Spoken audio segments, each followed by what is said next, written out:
Salut à tous, c'est Hunter404 et aujourd'hui on se retrouve pour parler du nouveau chapitre de Dragon Ball Super, donc le chapitre 96.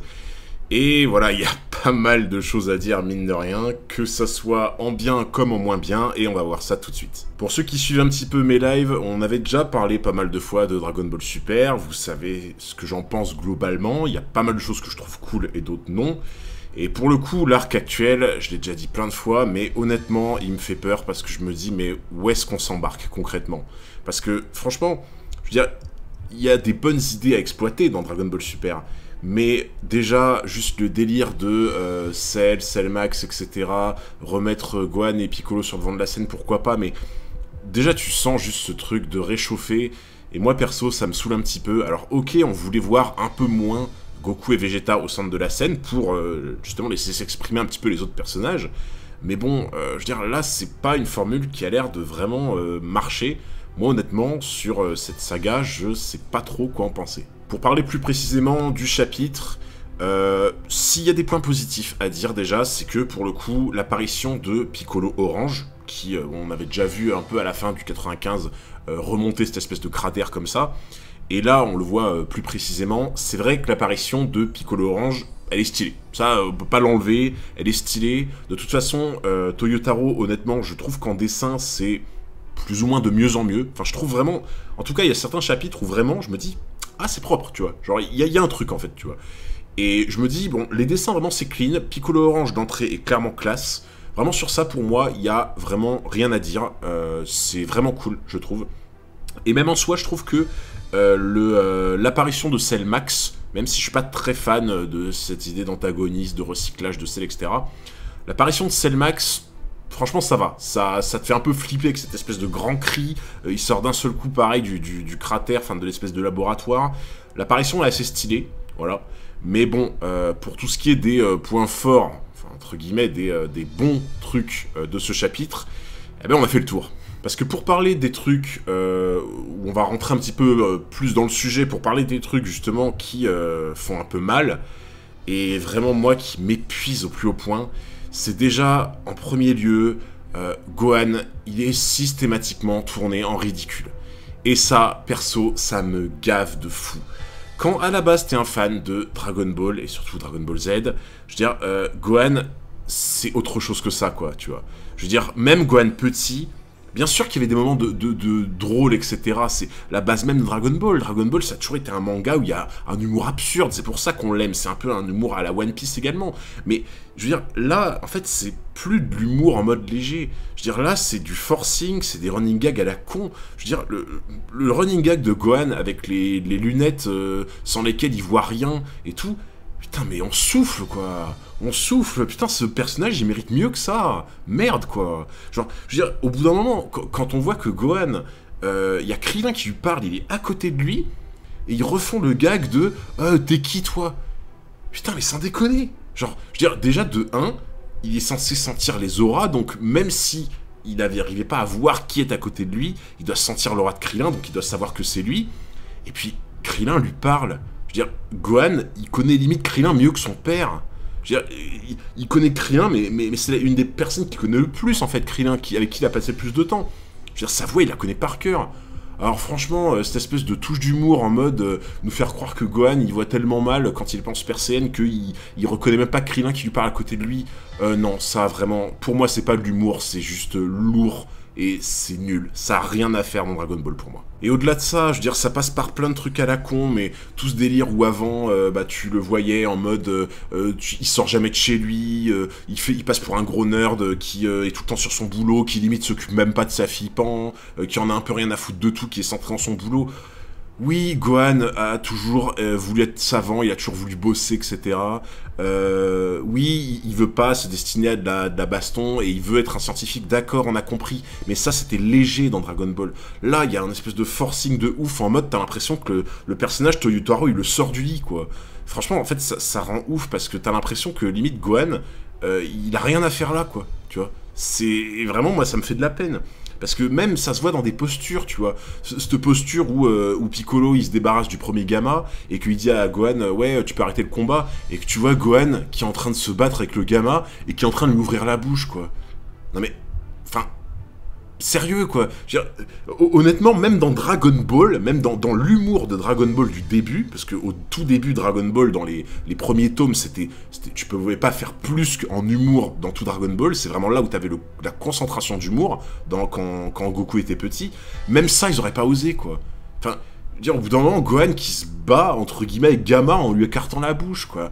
Encore une fois, Gohan, il mérite mieux que ça, quoi. On parle de Gohan.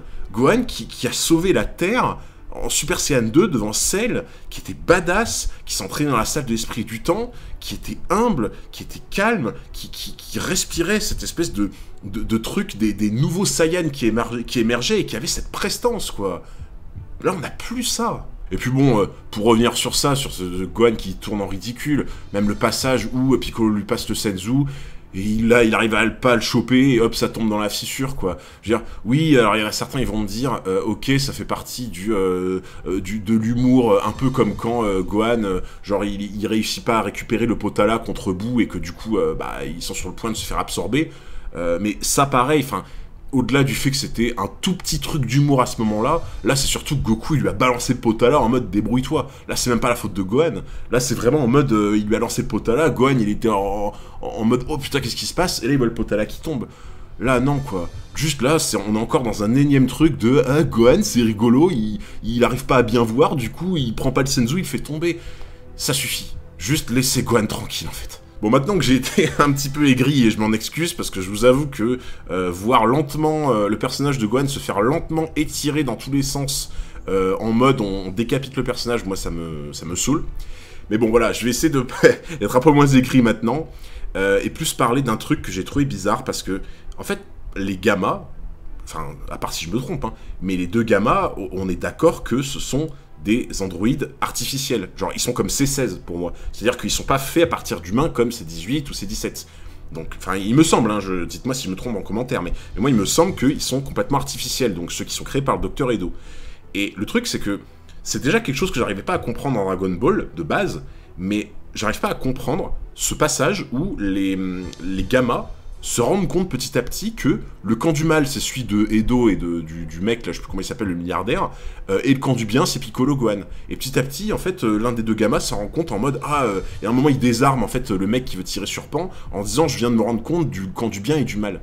Et en fait, moi, là où j'ai du mal, c'est que, si l'androïde, en fait, il est complètement synthétique, qui vient pas d'un être humain, en fait, c'est binaire, c'est-à-dire qu'il n'a pas conscience du bien ou du mal. Je sais pas comment vous expliquer ça, mais il n'a pas ce côté spirituel, entre guillemets, d'un être humain, ou d'un être vivant, on va dire, qui lui permet de se dire, ok, là c'est le bien, là c'est le mal. Alors oui, bien sûr, vous allez me dire, C16, il l'avait.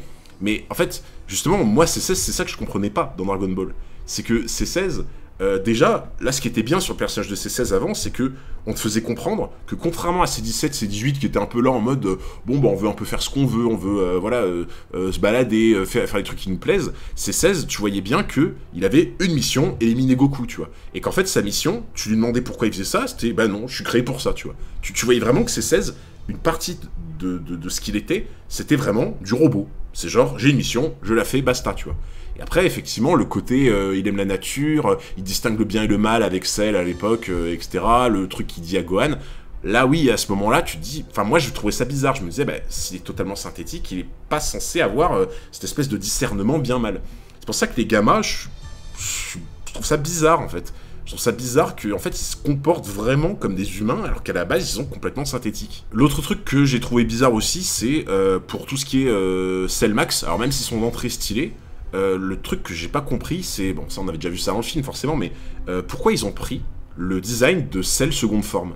Donc, pas le design de Cell de base, pas le design de Cell parfait, mais le design de Cell en mode quand il a absorbé C17.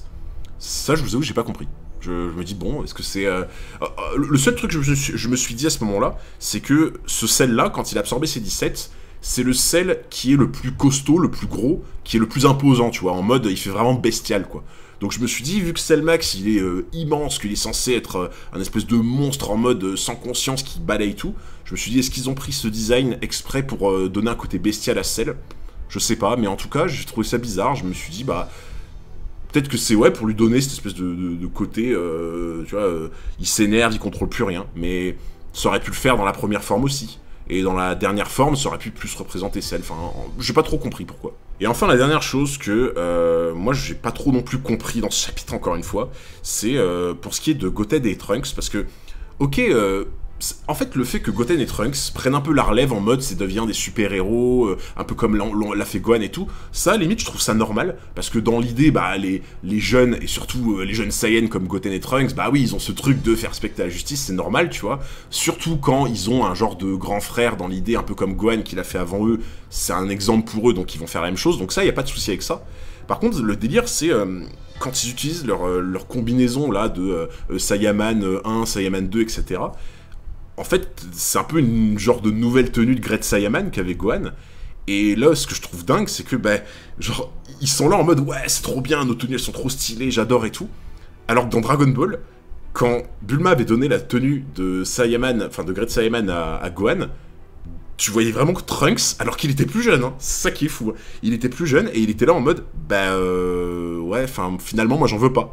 Genre en mode, il était là, ouais j'en veux une aussi, maman. Et quand il voit la tenue de Gohan, il était là en mode, ah finalement j'en veux pas une. Donc Trunks, quand il avait 8 piges, il trouvait déjà la tenue de Gohan cringe. Et là maintenant il a le même genre de tenue, alors qu'il a grandi, et il est là en mode, ouais c'est trop bien. Et ça pareil, j'ai pas compris non plus, donc voilà. Vous l'aurez compris, ce chapitre-là, je l'ai pas spécialement aimé, alors forcément il y a des trucs sympas, on va dire les éléments importants du chapitre, du style, l'entrée en scène de Piccolo Orange, l'entrée en scène de Cell Max, ça a été réussi, c'est des bons trucs, les dessins sont très propres, donc les moments importants ont été bien réalisés, ça soulage un petit peu, on va dire. Par contre, tous ces petits détails avec Goten, Trunks, etc., les trucs des gammas avec la conscience, et surtout... Je veux dire, Gohan, ça, moi, ça me fait câbler, quoi. Vraiment, s'il y a un truc... Si je pouvais vraiment parler à Toyotaro ou Akira Toriyama maintenant et leur dire quelque chose, je leur dirais... Si vous voulez faire en sorte de remettre Gohan devant la scène, arrêtez de lui mettre cette étiquette, un peu comme vous avez mis longtemps à Goku dans l'animé, en mode débile, en fait. Voilà. Juste respectez les Saiyans. Ce sera mon message sur cette vidéo. En tout cas, merci beaucoup pour avoir regardé cette vidéo. N'hésitez pas à dire ce que vous pensez dans les commentaires. Un petit pouce bleu, ça fait toujours plaisir. Et je vous dis à très bientôt pour de nouvelles vidéos ou de nouvelles reviews.